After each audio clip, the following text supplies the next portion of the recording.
দেবেশ ঠাকুরের লেখা শেষ পটচিত্র। আমি সুমিত বন্দ্যোপাধ্যায়। যশোদা জানতেন কানাই বলাই ফিরে আসবে, নন্দ জানতেন, সখাগণও জানতেন তাই।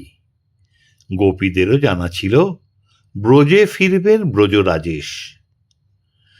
মথুরায় নিয়ে যেতে রথ এনেছেন অক্রূর।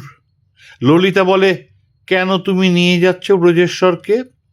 বিশাখা বলে, অক্রূর না ক্রূর হে তুমি?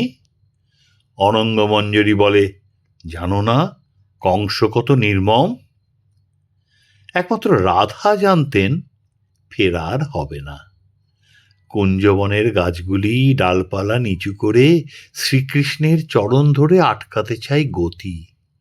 কদম্বের অশ্রু ঝরে তমাল বনে, তমালের চোখের জল কালিদহে, কালিদহের কান্না স্রোত যমুনায় বয়।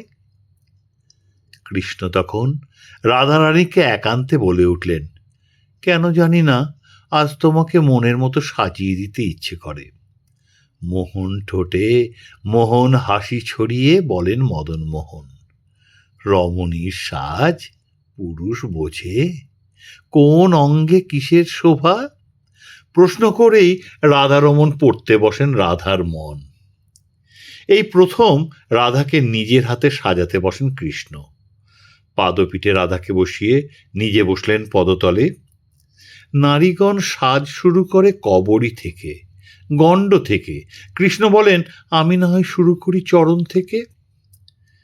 কোলে তুলে নিলেন পদ্মকলির মতো পা দুখানি, নানা বর্ণে শুরু করলেন অলক্তরাগ। লতা গুল্ম পুষ্প পত্র ভ্রমর আঁকলেন মনের মতো। গৌরীর চরণ কোলে নিয়ে হরি আঁকছেন প্রকৃতি রূপ। তুলিকা ধীরে ধীরে ঊর্ধ্বগামী, কত পল, কত দণ্ড, কত প্রহর কেটে যাচ্ছে চিত্রকলায়। নাভিমূলে ষোড়শ দল পদ্ম, হৃদ মধ্যে শতদল। ভুবন মোহনে তুলিতে লাদিনীর দেহে আঁকা হচ্ছে চরাচর। দেহপটের ক্যানভাসে মেঘ বৃষ্টির রূপকথা। মহিমাময় মাধুর্যে শ্রীমতীর চোখ বন্ধ। কমল কলির মতো 10টি আঙুলে 10 দিশির দিগন্ত রেখা, সূর্যাস্তের শ্রাবণ কান্তি ঐশী বর্ণচ্ছটা। নীলাম্বরীর চিবুকে দিলেন লৌত্র রেণু, হীরক চূর্ণ। গণ্ডদেশে অপরাজিতার নীরধ্বজ। মেঘ ছানির চোখে নিয়েছে কাজল দিলেন পরম স্নেহে। ললাট পরে শ্বেত চন্দন, অগণিত চিত্রকলা। পরিশেষে কবরী ছাঁদ, নিবিড় নিটল, মুক্তধারা কুন্তলে মান ভুবন ছোঁয়া।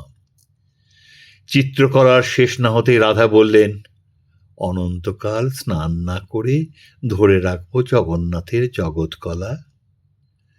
কৃষ্ণ বারবার চোখের কাজল এঁকে ক্লান্ত।